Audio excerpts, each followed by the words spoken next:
Hey there, everyone. This is Omar once again with Meet a Geek. Today, I am joined by someone I haven't met before, so I'm really glad I get this opportunity to meet someone new, and you all get to meet someone new as well. His name is Jose Hotema.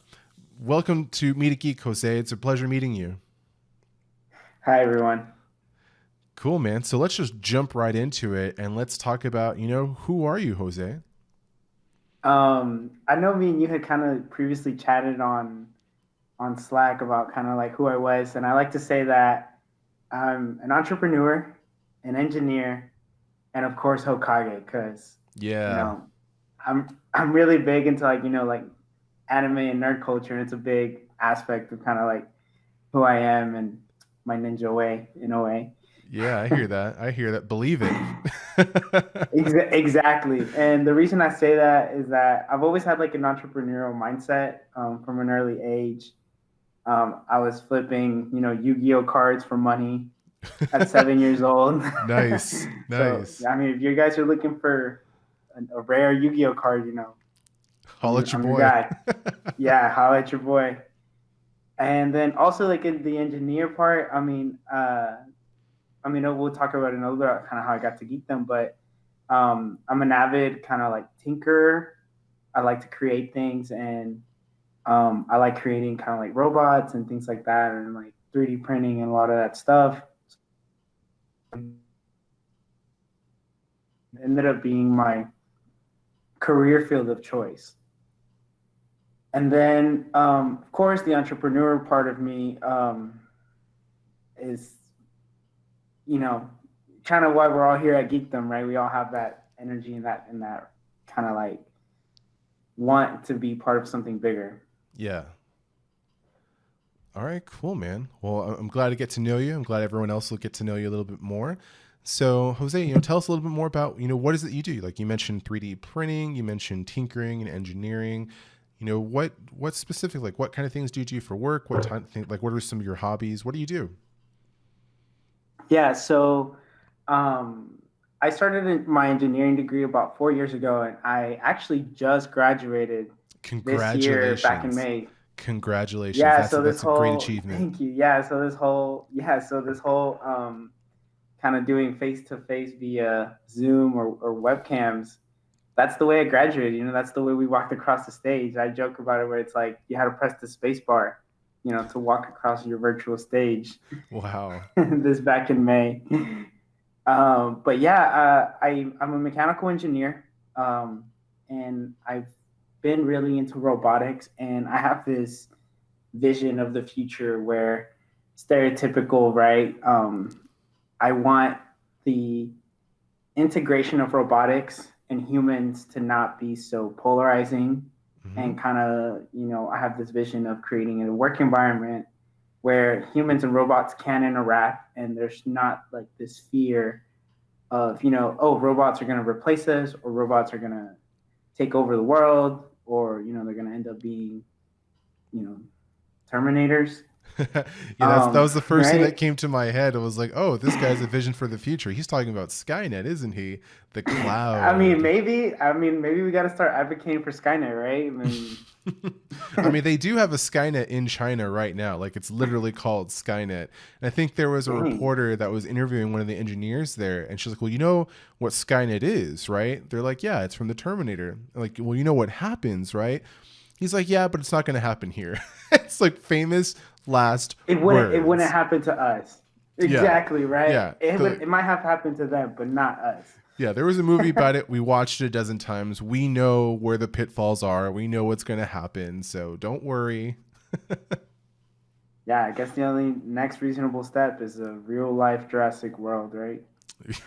Yes, yes, yes. That is the next Nothing, step. nothing could go wrong. No, nothing. What was it that Jeff Goldblum said? He's like, they were too busy thinking about if they could that they didn't think about if they should or something If like they that. should, Yeah, yes. I think I butchered it, but you get what I'm saying. I agree, and I think like as an engineer, I think I don't know, maybe I was born with this like idea of like, yeah, like I think it could be possible, and we like to push limits of what is possible. Of course, always staying under the morality of things, and that's something I really appreciated about the engineering field is that we're always looking to create something new. Yeah, that's true. Um, yeah, and I guess that kind of leads a little bit into the next question of how I got here. But Yeah, let's talk about how I you got so into geekdom. yeah, so basically, I've always had this very entrepreneurial mindset and also this passion for building things that I'm always thinking, like my brain's always thinking, man, if only we could get like a robot to do this. And I have my friends joke about it, but I always say, imagine this, but in Roomba, where it's like it just does it for you. Yeah. Where it's like, hey, is that chai tea? Uh, Whatever. You can't get it. Imagine if we just made like a machine that just filled it up and made chai tea for you. A It'd be chai like the tea. Roomba of chai tea. Yeah. A chai tea Roomba. I like that. And it just like kind of scattled like a little crawls over to you and is like, here is your chai Here latte. it is. Yeah. Yeah, here it is. And yeah, like we're always having these crazy thoughts, and a lot of it is I want to say thank you to like a lot of the professors at UTSA. That's where I Seriously. Yeah. graduated from. Yeah, You know, same here. I the graduated from UTSA as well. Yeah, it's such an inviting environment to like really kind of express yourself and express your ideas, and you get a lot of support. I Yeah. really do believe that the support system is a key part in promoting more developments in the real world. Um, but yeah, we've always had these crazy ideas, and then for the senior design project that engineers have to do, Mm-hmm. we're always told to do a senior design project that solves a real issue. So we were like, oh, we were always doing that. We had created like this proximity sensor for that. We were like, oh, it's gonna help blind people know when they're getting too close to like a wall or something. That's It would cool. play like a song in their ear. So Yeah. like we've always done this, right? But I guess the thing that made it different is that this time it wasn't really for fun. We had never really worked on a project like that had deadlines and had different specifications and expectations, right? It was always like, oh, it's just for fun. It's let's put it on social media and people will love it. No, this was a real project, and so we got to thinking, what are we gonna do?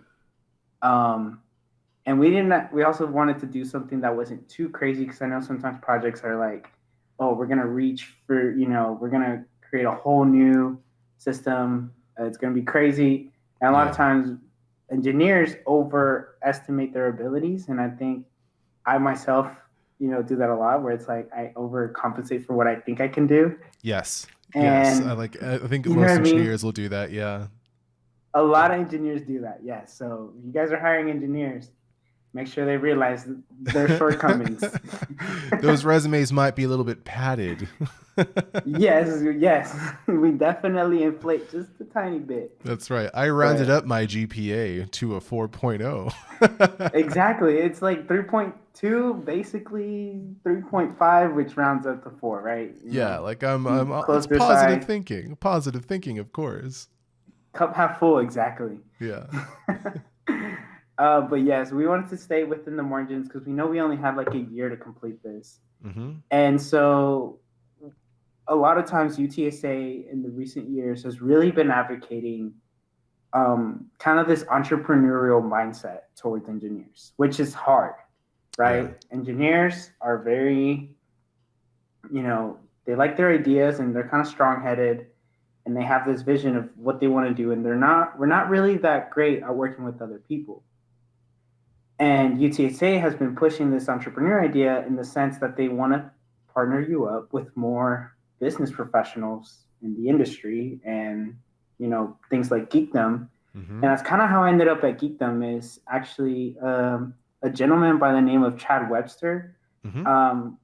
He actually came to UTSA, and it just so happened to be that that's the first year he was going to start just throwing money at some of the senior design projects that UTSA was spitting out. Wow. Right? I know, right? Lucky. And That's so cool. That is he very basically, cool. very similar to the incubator program at Geekdom, he was like, all the teams that want some funding, which we all wanted, like nobody actually has their own money. Nobody wants to spend their own money towards a school project, right? Like, what is Sure. that? I mean, you already did. It's right? called your tuition and fees. Exactly. It's like, why would we pay more money for our own project? Yeah. So this sounded like a great idea, and he took a bunch of one pagers from a bunch of the, like over close to 100 teams at UTSA, and was basically narrowed it down to three teams. Of those three teams, he basically was supposed to choose one, but he ended up liking all three ideas so much that he was like, you know what, I'm going to sponsor all three of them, with one of those projects being my own. Wow. That is awesome. What was the Right. project? What was the Yeah. project? So our project was basically, it took forever. It was 1 week before submission that we had to submit an idea. Wow. At the time, I was working at T-Mobile part-time to, help me pay for my ramen noodles Yeah, of and course. my water breakfast. Um, your salt packet breakfast. my salt packet breakfast, yes. And basically, I had this realization of how many times I was doing screen protectors on phones, the glass films that go Yeah. on the top of your screen to protect, keep it from getting scratched. Yep. I saw how popular they were, and I mean, little secret, any retail store is going to charge you like $40 for a single screen. Yeah. Yeah. And, and and the reason they were so easy to sell is because, yeah, you can get some cheaper ones online. But if you've ever tried putting a screen protector on yourself, Yeah, you get you're that gonna make a little, mistake. There's gonna be like one little air yeah, bubble you just can't get rid of, or it's like it's a and you're little gonna bit try to take it crooked. off. Yeah, Yeah, you're gonna take it yeah. off, and then you're gonna like put it back on. Your another piece of lint over here. Somehow you got your cat's leg under there. Yeah. You know, It's just terrible. Like you can never get it it, 100% perfect. so we're like, it's a 4-step process. Remove it, clean it, and apply it. And we're like, what's better at 4-step processes than a robot? And we created this concept for a vending machine, a robotic vending machine that's going to apply screen protectors on your phone. That is So cool. that was our project. Yeah. Right? So it was us being like innovative, and it literally just came to me at work. While at T-Mobile, I was like, I'm going to take so much market from T-Mobile, right? We're super ambitious again. Yeah, of course. But he loved the idea, he loved the energy, and he decided to work with us. And that's when I realized that that huge gap between the business world and the entrepreneurial world and the skills it takes to build a good entrepreneurial project and the technical world. I mean, it was humongous. Like, we as engineers had never heard, not really heard of, what's your minimum viable project. We're like, dude, that's just a prototype. But in the business world, it's different. Well, how much of a market share are you going to get? Well, my girlfriend likes it and my friend likes it, like, and there's just this big, and I realized where a lot of times this incongruencies also happen when people are hiring. And that's when I started meeting Chad and a lot of his colleagues who were like, yeah, it's crazy that you guys are working so well with Chad, because most of the technical people we work with, it's like it's a little bit of a process to get them to understand, like, things like, business deadlines and what is equity and like what is all these like weird terminological facts. And that's when Chad's like, hey, who has a really good program for getting, young entrepreneurs like you to, like, even know the lingo. And then we're like, yeah, like, we would definitely be open to the resource. And he's like, well, go check out Geekdom. Nice. Right? And this was around December, January. And in January, we went over there. He paid for our membership there. And I hadn't really gone too much in there, but I had already started attending some of the events, and I was learning so much. The workshops are amazing. You learn so much through the workshops and those in-person events, and just talking to all the people that go to the events. It's just so valuable. And I wish, now I'm like a big advocate for Geekdom. I'm like, oh, like, make sure because a lot of our workshops, they're on YouTube now. And so I'm always reposting those on my social media, because I really, really want more engineers to learn about this other world that we don't really get exposed to until we either decide to get exposed to it ourselves or someone exposes us to it. Right. So that's kind of how I ended up, really just looking for help, because as an engineer, I didn't know what market share was. I didn't know how to calculate. In my head, I'm like, I'm all about numbers, but engineers use existing numbers, and the judges or the investors want to hear about projections with numbers Right. that don't even know are for real. So in my head, it just didn't make sense, and I can see how those concepts can be hard to grasp. Right. And that's where I really appreciate these programs like Geekdom, where it's like we're going to start from the basics, and we're going to give everybody an equal chance to to do well. Because if you don't know a lot of these things, that's usually where you end up messing up. Yeah. So I think you touched in a lot on the other question, which is like, what is the value that you would get from a place like Geekdom? You talked about the events, you talked about the workshops, you talked about other people in the community that would be willing to help out. I mean, Chad would be one of those people that kind of reached out and said like, hey, you should go check this out. I'm pretty sure he's a part of the community. If not, he's a big Yeah. advocate, a huge promoter of it. So that's Mm-hmm. really incredible. So in your perspective, I feel is unique because the majority of Geekdom members, they're not just fresh out of school, right? Some of them are, but like the Mm-hmm. majority of people, they're not necessarily there. They might be a little bit more established in their careers. They might be working for a different company, or they work for a startup, or they're trying to start something new, or they're trying to work on their side hustle, or whatever that might be. But I feel like with your perspective, you just graduated from school, you've been given this opportunity to, build something from an innovation that you all came up with and you developed for class. So I would love to hear more about, from your perspective, what is the additional value that you've gotten from Geekdom, since this is really kind of a fresh and new experience for you coming straight out of college. Yeah, I actually, ironically, I actually hear that a lot. That a lot of times there are people are surprised that just yesterday it was my birthday and I turned 23, and a lot of people Happy think I'm older. birthday. That's amazing. Happy birthday, man. Thank you, thank you. Yeah, it was nice. I got to spend it at home like all the other, Like every other day in like every 2020. other day. Yes, it's been a big year. It's been a big year. Yes, it has. And yes, it has. And why I would say I'm a big advocate for teamwork.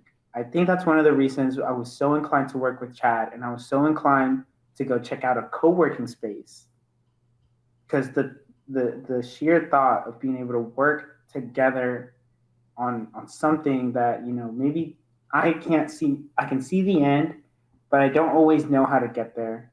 And my teammates, they might fill a couple of the missing pieces, but not. How they say it takes like a village to raise a baby or something like that. Like this way it Yes. goes.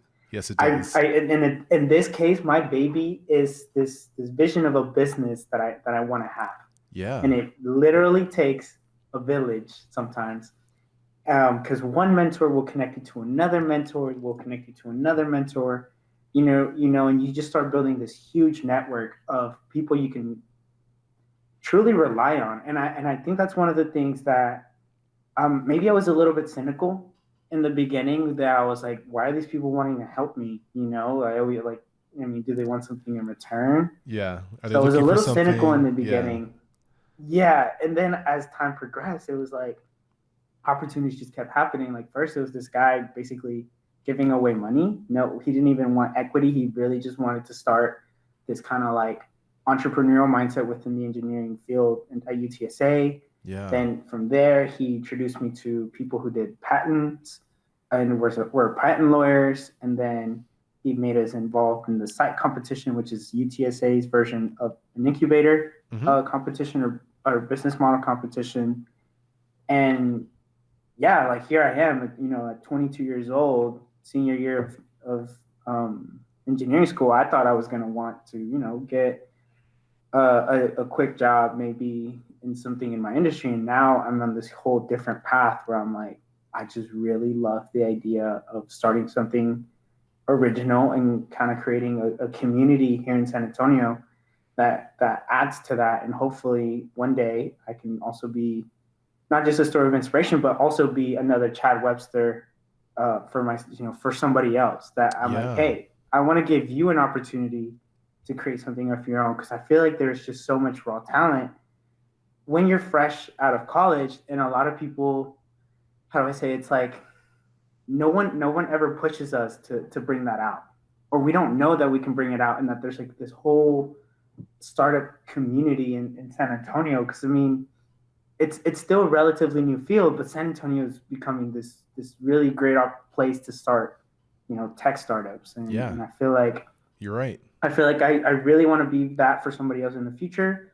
But until then, I'm taking a lot of these mentors, and I would say the mentorship is probably the number one most valuable thing that Geekdom has given me, is through Yeah. those events, through those workshops, you meet people via LinkedIn, you get emails, you get in person conversations, and things like that. And I think that's really the main value that I get from Geekdom, is the number of mentors available and that are willing to help you, sometimes for little to nothing in return.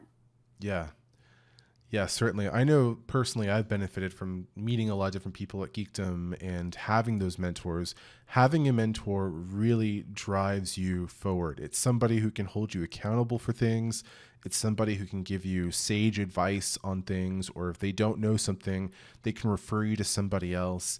And anybody can be a mentor because everybody knows something that somebody else doesn't. And so you can always help someone else out. Just because you're fresh out of school doesn't mean that you can't help somebody else. And you already have the mindset of, well, I want to be helpful because I understand that other people helped me.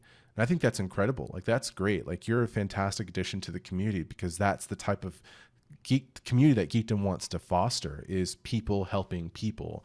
Not always for a business proposal, or not always for quid pro quo, whatever that might be. Just like, I want to help because I know that's going to be good for you, and helping people makes me feel good. And if we all keep doing that, everything is just going to get better and better and better. It's just going to get better. Yeah, it's just going to this domino effect, right? Yeah. Yeah, most definitely, man. That's very cool. I would love to introduce you at some point to a guy named Luis Gonzalez. He is the CEO at a company called Par Level Systems. And Par Level Systems, back in 2013, they were part of an organization called Techstars, specifically Techstars Cloud, when it was here in San Antonio.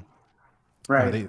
They've since moved out. I think they canceled the Techstars Cloud program, but what that was all about was startups that were using, cloud software as a service, essentially, or something related to that, and work as like a 3-month incubator to get those people not just investments, but mentors, give them advice, hold them accountable, help them get to their next stage.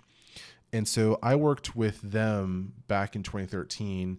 I was working for them for free because it was just like, let me see, there was like 5 or 6 founders at the time, and they all had like their own specialization. So it was a big team.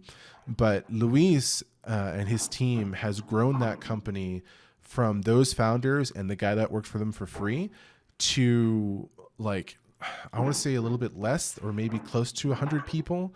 Like they've grown the company a lot. And the idea is essentially like, how can we, and it's similar to you, but in a different way, how can we get vending machines connected to people who run vending machines, like who fill the vending machines, things like that. Exactly. And so they'll put in like some piece of hardware that will communicate over the wire to their essential server, the cloud server, their application, and that will give them analytics like, what are the hot sellers, which ones need to be filled out, how can you create the most effective route, and over time it's gotten a lot better. They've pivoted, they've added new products, they've grown the company a lot. He would be a great person to talk to, because when he started that company, he was in his mid-20s. Oh, so we can relate. Exactly. He's also crazy. Yeah. He's also UTSA student. He's a really smart guy. And I'm not sure how to get him to talk to you, because I haven't spoken to him in a while. But if I can get that that introduction to you, I think that'd be really helpful, because I know that he would love to talk with you and to help you out any way he can. Yeah, and there you go. It comes back to that kind of this community that we even feel, comfortable enough to say, hey, let me introduce you to so and so. And I think that's really the most beautiful part of being part of the Geekdom community. Yeah, because I want to see you successful. Like, you got the energy, you got the passion. Like, I want to see you take this to the next level, right? Like, I want to see where you're going to go next, because I'm excited for you, man.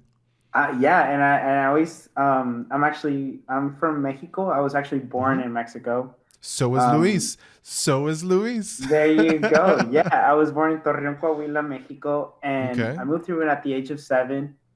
And actually, just 2 weeks ago, like I said, 2020 has been a big year. Hmm. I just became a citizen of the United States 2 weeks ago. Congratulations. Yeah, Welcome to I'm super country, happy about comrade. that. Exactly. And yeah, like I have this huge kind of like calling to get more, the Hispanic community and the Latinx community to go into STEM.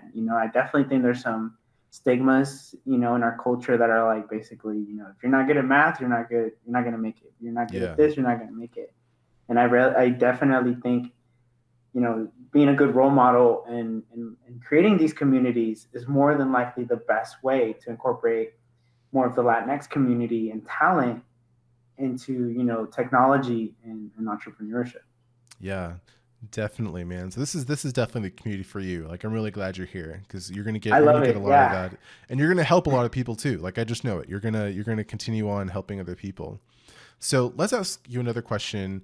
About your passions. Like what keeps you up at night? What are some things that you think a lot about and you wanna help solve?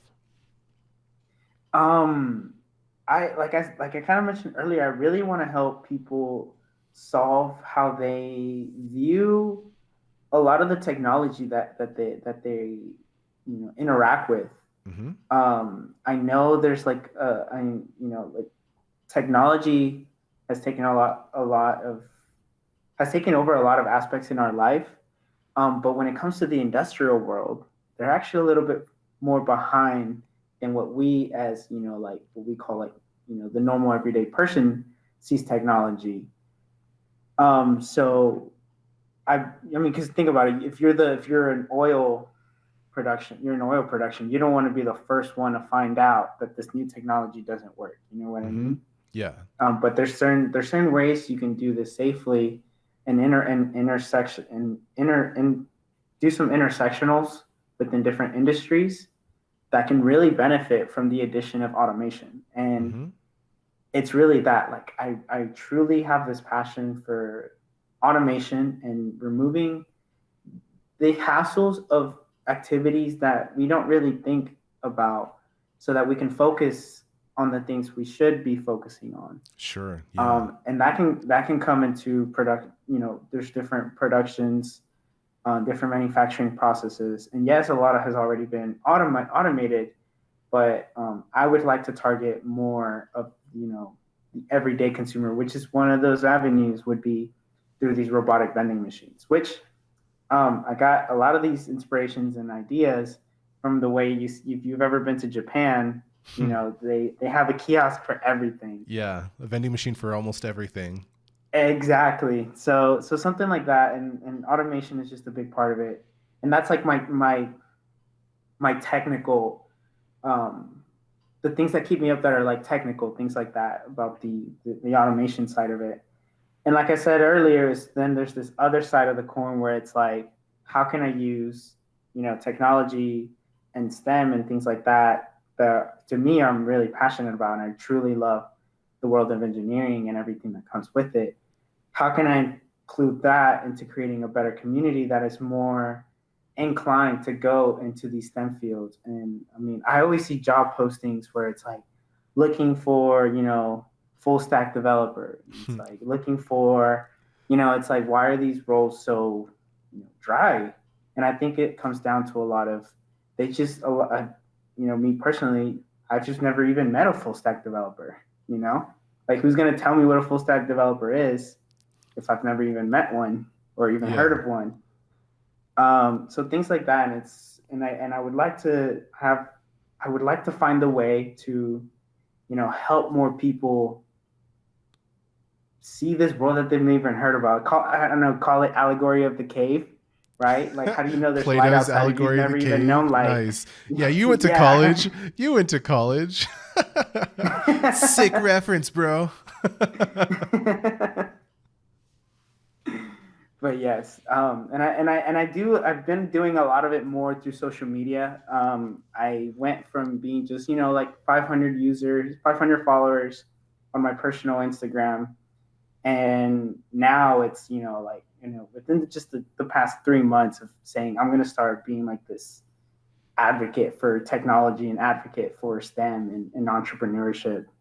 Even within just my general friends, it created a huge difference. Now Yeah. people are reaching out to me. It's like, hey, I saw that you shared the Geekdom workshop, and I keep my link tree updated with the Geekdom workshops. I keep my resources updated on, like on my stories for Hispanic Heritage Month. I'll share 5 great inventions from Latinx community, and it's like, oh, I didn't. People will be like, I didn't know the color television was invented by a Latino. Oh, I didn't know one of the inventors of birth control were also Latinos. You know what I mean? Yeah. So I think it's just that, like, people just don't know, and I want to be, and I think that's how I'm tackling right now, is using the mediums that we have. And I think that's another thing that I always been fascinated with Geekdom is their media production. Like Geekdom Media Yeah. creates some beautiful work. You look at even even the interview we're doing right now, or those stories where they'll create a segment for winners of the Geekdom Community Fund, Yeah. and I feel like storytelling is probably the best way to tackle that lack of information to different communities. Definitely. Absolutely. I mean, Lorenzo Gomez is the head and the founder of Geek to Media, and he is 100% all about storytelling. I mean, everything Mm-hmm. he does, like he's written 2 books already, and he Yes. is, they're managing all these different podcasts and all these different media productions, but it's all kind of focused on telling the story of San Antonio, because people respond better to stories than spreadsheets or PowerPoint presentation, I totally agree with that. Yeah. And for our generation, I'm a what they would call a Gen Zer. It really is, how can we digest, this digital multimedia, versus back in the day it might have been more Yeah. in person, or so. Cool, man. All right. So we talked about who are you. We talked about, what do you do? We talked about, what brought you to Geekdom, which is a great story. We asked you about, what value you get from Geekdom, which is a lot. And also, Yes. kind of what keeps you up at night, what sort of problems you want. So the final question for today is the question we give everybody, which is, what is a way for someone to give back to the community? I mean, you're a new person in the community, and you certainly have a mindset for wanting to be helpful. So for somebody who, like, let's say one of your compatriots, one of your other fellow students from school, or anybody that follows you on Instagram, what would you recommend them to do in order to give back to the community? I guess I'm gonna sound like a broken record, but just look for ways to be somebody's, what they would call, wow, I got really lucky because I met this one person, or this one interaction truly changed the course of how I, viewed my future. So I think what I would ask the community is to be somebody's stroke of luck, or somebody's big break that they had been wanting for, or wishing for, for a long time. So definitely don't be afraid to help other people. Maybe it's not the most convenient thing always, because some people ask for more, some people ask for less, but definitely Sure. always try to be helpful to others. And I think it always comes back, paid back to you. Call it karma, call it destiny, call it, whatever. It always comes back to you 10 times fold when you help others out with that true intention to just provide value. Very cool, man. I do want to tell you this story, and also everybody else who's watching, really quickly, and about this whole concept of be helpful, and where that kind of stemmed from. Because that wasn't necessarily a Geekdom original, but it came from a Geekdom member, a very prominent one named Alan Weinkrantz. And he had his own PR company, and he traveled, back and forth between here and Israel because, he had work and things over there, and he had work and things over here. He worked with a number of different people all across the world.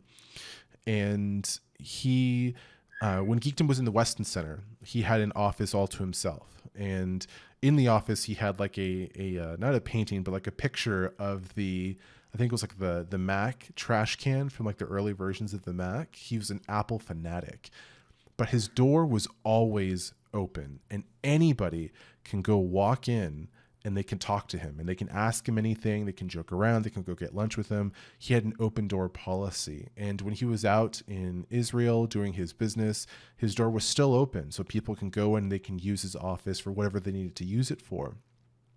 He was a huge proponent of people helping others. And he always said to remember to be helpful. We want to make sure people are always being helpful. He was a really good friend of mine. He was a good friend to a lot of people in the community. And he passed away a couple of years ago when he was in Israel, and he was taken from us way too soon. But something that stuck with the people at Geekdom, people who are running Geekdom, and a lot of the Geekdom community is that we should all venture to be as helpful as we can. Not just because it's a good idea, because one way it's keeping the legacy of Alan Weinkrantz alive, keeping that open door policy, keeping that availability and the kindness and the generosity and the passion, keeping all those things as a part of ourselves as well as a part of our community. So when you're talking about being helpful and everything you're talking about, I'm hearing echoes of Alan, through all of that. So, thank you for being a part of this. Thank you for allowing me to get to know you a little bit more and letting everybody else get to know you a little bit more as well. And I hope people get to see you around the space when the space opens up a little bit more, and you get more involved there. You go to some events, you get to talk to people. And I hope people reach out to you on Geekdom Slack too, I'm sure a lot of people are going to wonder what the heck a Hokage is, and you're going to have to tell them.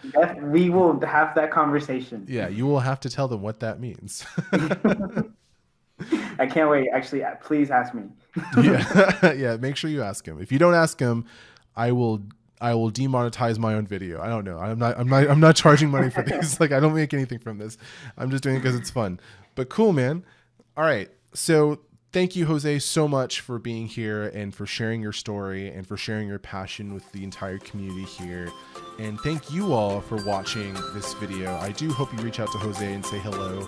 I'm sure he would really enjoy that. Would you enjoy that, Jose? Would you say you would like that? Yes, please. Heck yeah. Heck yeah. All right, y'all. So thank you once again for watching. Be sure to tune in next week. And always remember to be helpful. See you next time.